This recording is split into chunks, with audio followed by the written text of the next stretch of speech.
The rain fell hard, as if the sky was trying to wash the entire city clean. Inside the Grand Crest Hotel, she stood completely still. Eleanor Hayes, a billionaire CEO known for her strength, her composure, and the quiet pain she carried. But that night, everything shifted. Because when her cruel ex walked in, smirking and ready to embarrass her all over again, Eleanor panicked. And in one desperate second, she reached out and grabbed the hand of a stranger whose steady eyes locked onto hers like he had been waiting his whole life for that moment. She didn't know his name, she didn't know his story, yet that single touch was about to change both of their lives forever. The rain had rolled in without warning, gentle at first, then heavier, turning the streets into a blur of glowing reflections. The Grand Crest Hotel shined like a glass fortress in the storm. Inside, laughter, champagne, and polite conversations floated through the marble lobby. Everyone looked flawless, confident, untouchable. Eleanor Hayes stood among them, tall and elegant, a woman who wore silence like armor. Her face was calm, her red lips shaped into a practiced smile. But inside, she felt like she was sinking. She was one of the youngest CEOs the city had ever seen. Hayes Innovations was a giant built on discipline, brilliance, and sacrifice. Yet no one in that glittering room understood how heavy her success really felt. They saw the woman in designer heels, not the one who had gone years without a full night of sleep. She was preparing to leave when she saw him. Damon Cross, her ex. He looked the same as ever, the same arrogance, the same charm that once blinded her. His voice carried across the room, that familiar laugh echoing like a bad memory. This was the man who had left her humiliated and unsure of everything she had accomplished. Eleanor's throat tightened. She tried to slip out quietly, but it was too late. Damon had already spotted her. He walked toward her slowly, confidently, with that same cruel smirk. Her chest tightened. Cameras were everywhere, reporters, board members, shareholders. If he caused another scene, her reputation would take the hit, and he knew it. Eleanor whispered to herself, "Not again." And then she did something reckless. As Damon approached, she reached out, panicked and trembling, and grabbed the nearest man's hand. The man turned, surprised. He was tall, broad-shouldered, wearing a charcoal coat still damp from the rain. His eyes were calm and steady, the kind of calm found only in people who had weathered real storms. Her voice shook as she whispered, "Please just go with it." He didn't question her, he didn't hesitate. He looked at her, then placed his free hand gently against her back as if they had known each other for years. With quiet confidence, he said, "Hey babe, you ready to leave?" The whole lobby seemed to freeze. Damon stopped mid-step, his smirk fading. A quiet sense of victory warmed Eleanor's chest. The stranger's tone was calm but certain. Damon blinked, forced an awkward smile, and nodded stiffly.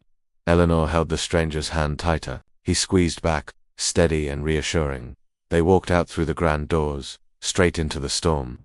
Only when the wind hit her face did she release his hand, her heart pounding. "I'm sorry," she said breathlessly. "I didn't mean to drag you into that." The man gave a faint smile, rain sliding down his cheek. "Don't worry, I've had worse first dates."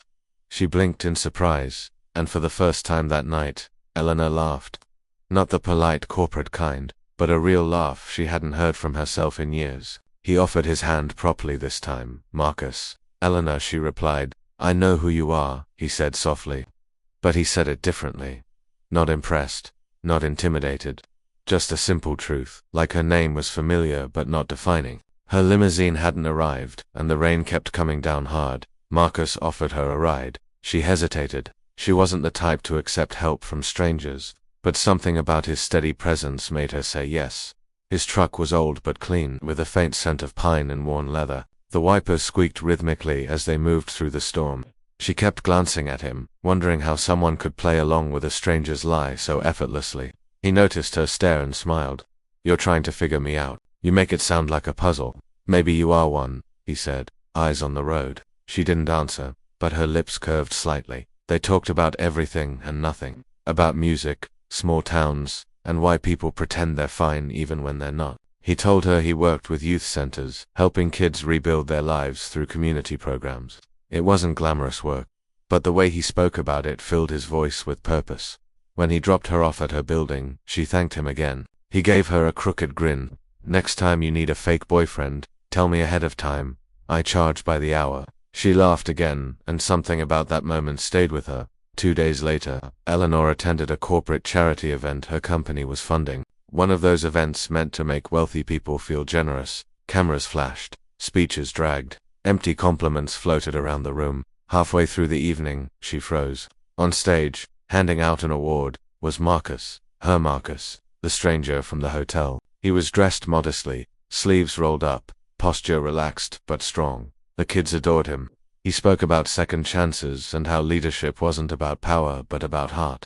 For the first time in years, Eleanor was left without words. After the event, she approached him. "I thought you worked at a youth center." He smiled. "I do. Your company funds it." She blinked, realizing the partnership had been organized by her team. She had never met the director until now. That night, she skipped the after-party and joined Marcus at a small diner instead. They shared coffee and honest stories, not the polished versions she usually told. He listened the way no one else ever had. When she confessed how exhausting it was being admired for her achievements instead of who she was, he told her softly, then stopped building for them. The simplicity of it hit her harder than any business advice. Over the following weeks they met often, officially for project updates, but they both knew it was more. Their conversations became the best part of her days. With him, she rediscovered the parts of herself she thought she had lost. The parts that laughed freely and dreamed boldly. Marcus, in return, admired her intelligence and strength, but most of all, her courage when she finally allowed herself to be real. Yet their worlds didn't blend icily. When photos of them surfaced online, gossip spread fast. Eleanor Hayes, with a community worker from the lower district, her board was furious. Investors called it a bad look. One night her advisor said sharply, "You built an empire on control. Eleanor, don't risk it for a man who doesn't belong in your world." That sentence haunted her, so when Marcus invited her to a small youth fundraiser, she almost declined, but she went, and when she saw him laughing with the kids, setting up tables, serving food, she realized something important. This was what real belonging looked like. He didn't need her status, and for the first time, she didn't need it either. That night, under fading string lights, they stood alone. "I can't promise my world won't hurt you," she said gently. "I'm not asking for promises," he replied, "just honesty." She took his hand again, not out of fear this time, but with certainty. The test came sooner than she expected.